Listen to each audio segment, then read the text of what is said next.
Ја посетивме изложбата Индиго Блуз на нашиот првен уметник Зоран Рунчев Руно. Индиго Блуз е името на изложбата која што и тука е поставена во неговата галерија и токму за неа во продолжение ќе поразговараме. Руно, ви благодарам што сте дел од неделниот микс и честитки за вашата изложба. Благодарам што дојдовте. Чест ми е секогаш да разговарам со вас, баш е пријатно од утрински разговор да направиме еден во оваа галерија и убаво време ни се погоди. Така е, да. Индиго Блуз веќе цела недела е отворена и нека дојдат сите што може да видат, има интересни работи кои што можат овде да се разговараат и да ме прашаш било што за оваа галерија и за оваа изложба.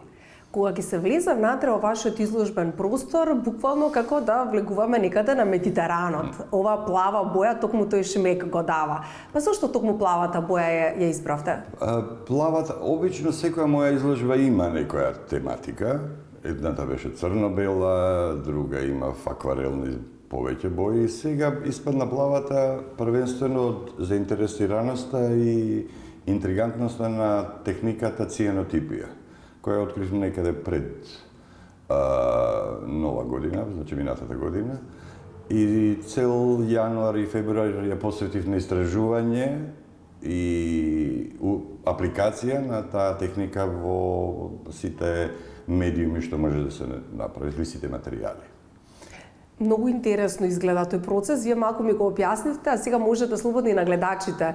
Како всушност изгледа процесот на оваа техника на создавање на овој дел? Значи, цианотипијата е една од најстарите фотографски техники, порано што се работело, но сега веќе се употребува е многу поедноставено и може имаме повеќе материјали, сето тоа да го направиме побрзо. Постојат две хемикали, едната е база на цијан, другата е уште некоја што може слободно да се види на интернет како се викаат.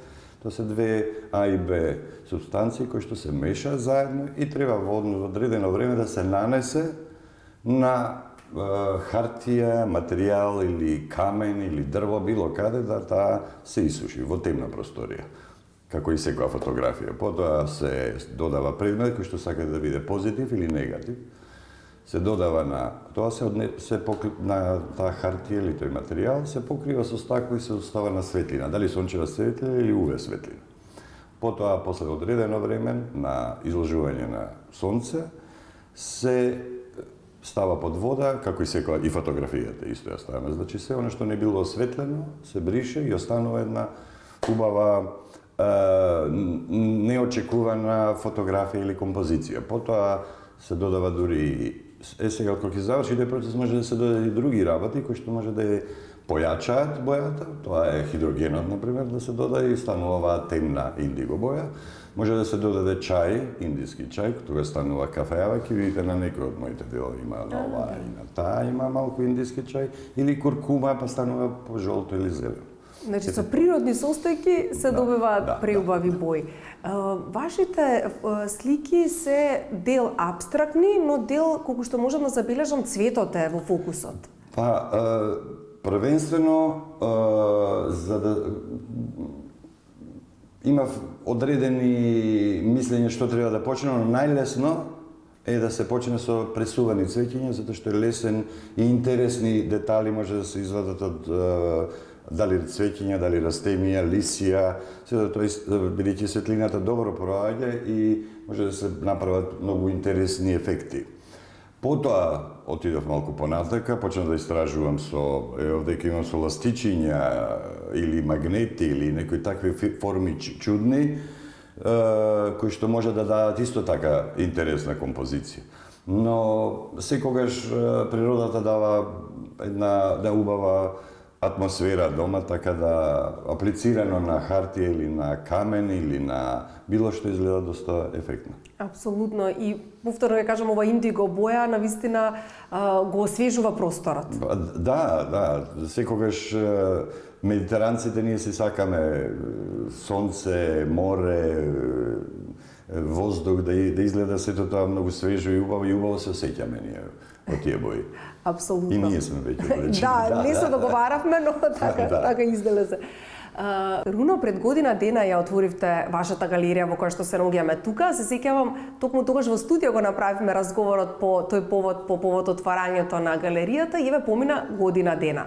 Колку сте задоволен од сето она што се случуваше изминативе 12 месеци? Па можам да кажем дека сум доста задоволен. Иако нормално имаше турбуленции горе-доле, дека се пронајде што е... Јас сум уметник, не сум менаџер, но се учат сите овие работи, како треба да се направи една добра галерија. Се уште учам и се уште ќе има време, минимум да пројдат 2-3 години за сето ова да биде концептот кој што јас сум го замислил. Не ја одстапувам од тоа, се уште сум упарен. Имавме неколку работилници, беше интересно и тоа. Имавме и неколку изложби тука, дали организирани имаше од Шпанската амбасада една многу интересна изложба со читање на поезија на Лорка. Но воглавном сакав да направам работи кои што донесам работи и уметници кои што ќе бидат интересни со мали форми и разни употребливи предмети. Лампи, даски, намештај,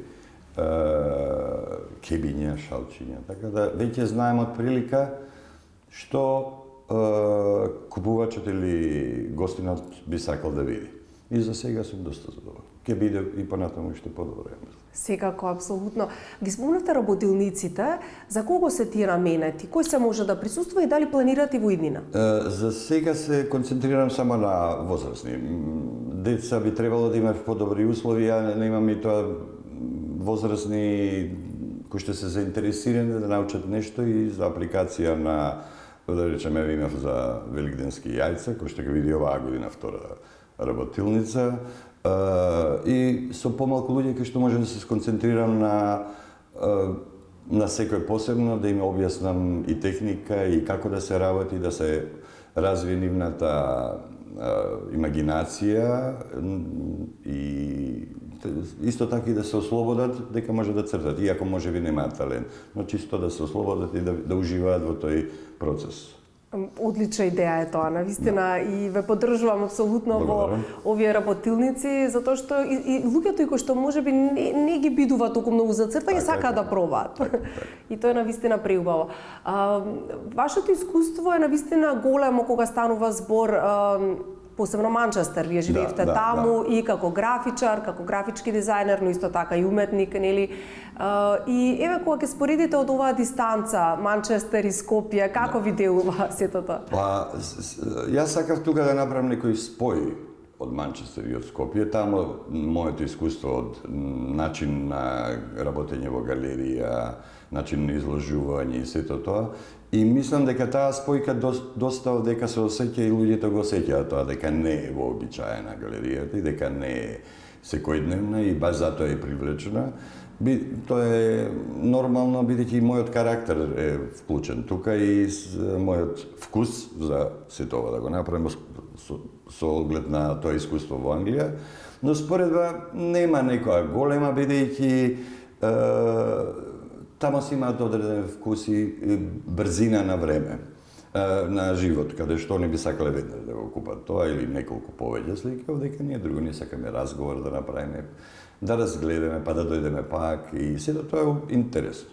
Така, различни култури нормално, но оние кои што имаат љубов кон уметноста ги врзувајте преубавите фотографии, слики. Можеме таму, ќе видат и гледачите преку инсерти, дека вие всушност не цртате само на лист хартија, туку напротив исто така и на дрво. Ете тука имаме, ако не се лажам, како камења или и на камен има, да. И на камен. Што ве поттикнувајте и на вакви нели различни предмети да цртате? Па да ви кажам, најмногу е тоа што е истражувањето и што е нешто неочекувано, што и секој уметник или човек, мислам дека е во секој човечко битие да истражува и нешто ново и кога ќе најде нешто ново да го да ужива во тоа.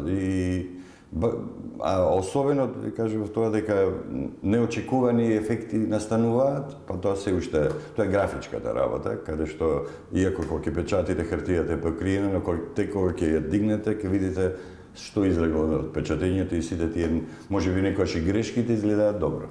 Така. А во однос на трендовите, постојат ли трендови, например, како дома да го уредиме дома, дали повеќе со слики или да вметнеме некои различни предмети?